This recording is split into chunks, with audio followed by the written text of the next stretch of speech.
You woke up this morning. You got dressed. Maybe you spent 2 minutes thinking about what to wear.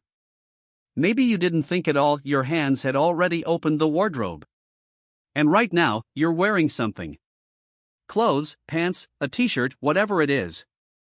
It feels so natural you don't even notice it. But wait a second. What you did this morning, that ordinary act, sits at the center of one of the greatest mysteries in human history. Why do we get dressed? When did it start? And why is it only us? Now rewind the calendar. Go back 170,000 years. You're on the African savanna. The sun has just risen. Around you, trees, open land, animals on the horizon. And you almost completely naked. No fur. No clothing. Just you and the morning air. That person was your ancestor. And one day, that person decided to wrap themselves in something. That decision, that tiny, ordinary decision, is the beginning of everything you're wearing right now. If you ask someone why clothing was invented, most people give the same answer. To stay warm. It sounds logical. Humans left Africa, moved into colder climates, started freezing, and wrapped themselves in animal skins. Clean, simple, a 5-year-old could figure it out. But this story is wrong. Or at least, incomplete. Because genetic evidence shows that humans started wearing clothes tens of thousands of years before they ever left Africa. But if the goal was protection from cold, why did we start dressing before we went anywhere cold? There's something else going on. And the answer is hidden somewhere you'd never expect. Lice. Yes, lice. Did you know that a human louse can tell you exactly when clothing was invented? This is one of the strangest and most brilliant detective stories in the history of science. And you cannot understand the history of clothing without it. You'll see why in a moment. But first, let's agree on this. Clothing had no single reason, no single moment, no single inventor. This is a story written by evolution and culture together, thousands of years of unconnected people all arriving at the same answer. Researchers at the University of Florida decided to map the evolutionary history of human lice. And here's what they found. Humans host 2 types of lice. Head lice, they live in hair. Body lice, they live in clothing. These 2 types are genetically distinct. And body lice evolved from head lice, they split off at a specific point in history. Here's the critical detail: body lice cannot survive without fabric. They need cloth. Without the warmth and shelter fabric provides, they die. So the moment body lice diverged from head lice is the exact moment humans started wearing clothing consistently. Researchers calculated that this split happened between 83,000 and 170,000 years ago.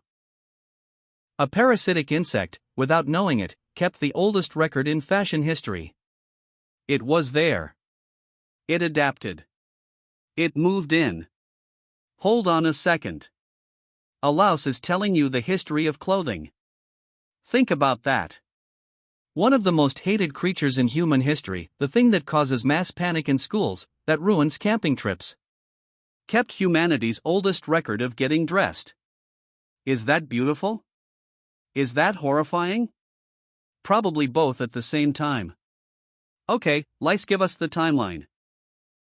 But what do we have that shows how clothing actually evolved? In Denisova Cave in Siberia, a 50,000-year-old needle was found. Made from bird bone. And at the tip a real hole, designed to thread cord through. This is not a simple cutting tool. This shows that someone imagined an object that didn't yet exist, planned how to build it, and bored a clean hole through a thin bone without splitting it. That is engineering. That is design. That is intelligence far beyond survival instinct. And why does that needle matter? Because in Siberia, in the depths of a glacial winter, without properly fitted, stitched, sealed clothing, you cannot survive. That needle was life itself. But what about warmth? Why are humans furless? Think about it.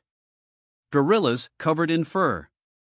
Chimpanzees covered in fur.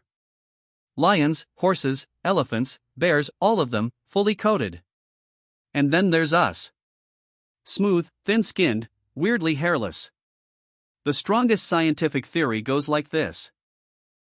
When our ancestors moved from forests to open grasslands, they started running long distances.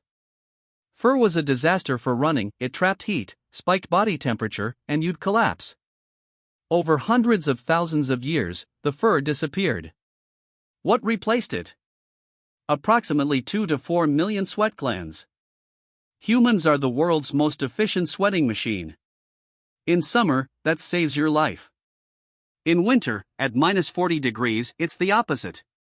So here's what we're saying. Humans shed their fur to manage heat.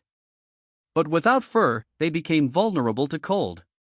Clothing replaced the fur that was lost. But here's the critical point.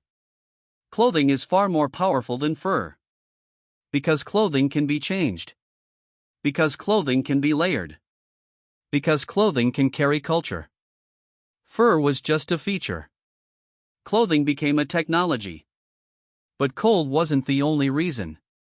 Remember, clothing began tens of thousands of years before the migration out of Africa.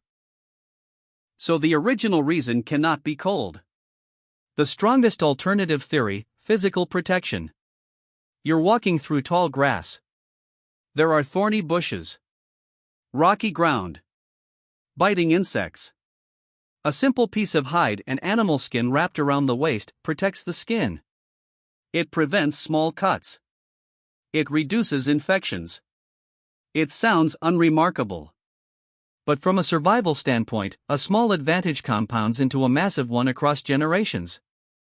And then the second theory arrives. Social signaling. Our ancestors were painting their bodies with ochre as far back as 200,000 years ago.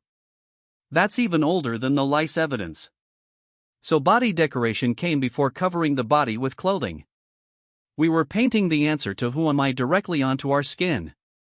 An animal skin garment doesn't just cover you. It says I hunted this. It says I belong to this group. It says fear me or see me.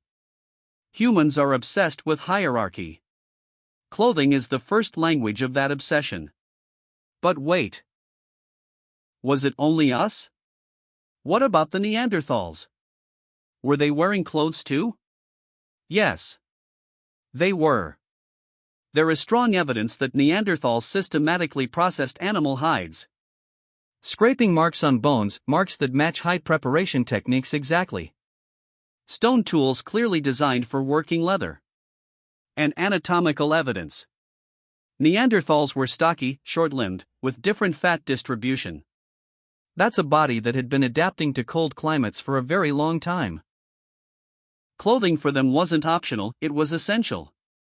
And in Denisova Cave, the same cave where the needle was found, evidence emerged that Denisovans were crafting pierced ornaments. A human lineage we barely knew existed. A third human lineage. Was already thinking about what to wear. Now think about this. More than one human species independently invented clothing. Homo sapiens. Neanderthals. Denisovans. All in different places, at different times, arriving at the same answer. Is that a coincidence? Or was clothing inevitable for any primate intelligent enough and cold enough? If you combine intelligence and a harsh climate, is clothing always the next step? We don't know. But this convergence, this independent parallel invention, cannot be dismissed. Picture this. Grunk, 50,000 years ago, puts on a jacket he's just stitched together from animal hide. He looks over at his friend. His friend is wearing a thicker hide. Grunk's eyes narrow slightly. Did you hunt that yourself? No. I found it.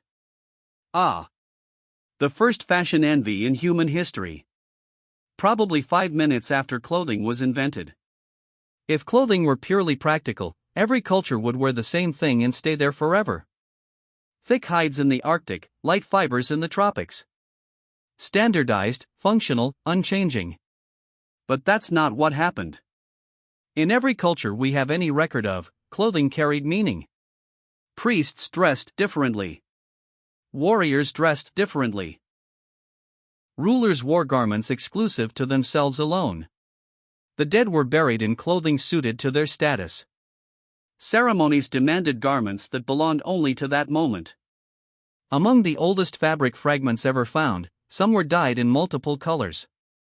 Someone, thousands of years ago, looked at a perfectly functional piece of cloth and thought, "This needs to be a different color. Not to stay warmer. To say something." That is the moment clothing became language. Around 100,000 years ago, the Earth went through a series of brutal glacial cycles. Temperatures plunged. Ice sheets expanded. Large parts of Africa became hyperarid. Lakes dried up. Food sources collapsed.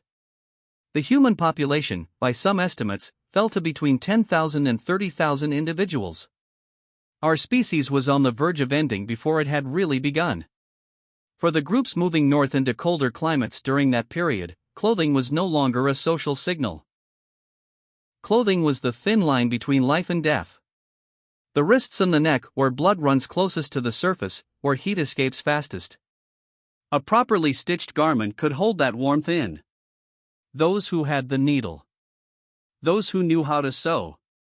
They survived. They had children. Those children learned the same skills.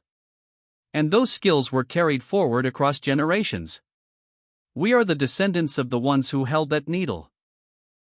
There's one more transition that usually gets skipped over. The shift from animal hide to woven plant fiber. Animal hide is warm and durable. But it's heavy, stiff, hard to clean, and you have to kill something to get it. At some point, humans started working with plant fibers. They twisted them into thread. They joined them into cord. And eventually they wove them fabric. The oldest known twisted plant fiber, found in a cave in Georgia, dates back approximately 30,000 years. And those fibers were already dyed in multiple colors. Already decorative. Already saying something. With the Neolithic agricultural revolution, from around 10,000 BCE onward, textile production became one of the core technologies of civilization. Linen, wool, cotton, silk. And with these fabrics came something truly revolutionary. The wardrobe. A heavy cloak for winter, a light wrap for summer. Specific garments for ceremony, for work.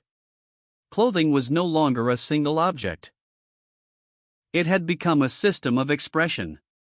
Silk alone reshaped the political geography of half the world. Trade routes were built around it. Empires were financed by it. Wars were fought over access to it. All of it traces back to clever hands and a piece of bone. Now turn to yourself. This morning, when you got dressed, you made choices, conscious and unconscious ones. Decisions about what to put on your body. And those decisions reflect something. Who you are. How you feel. Which group you belong to. How you appear to the world.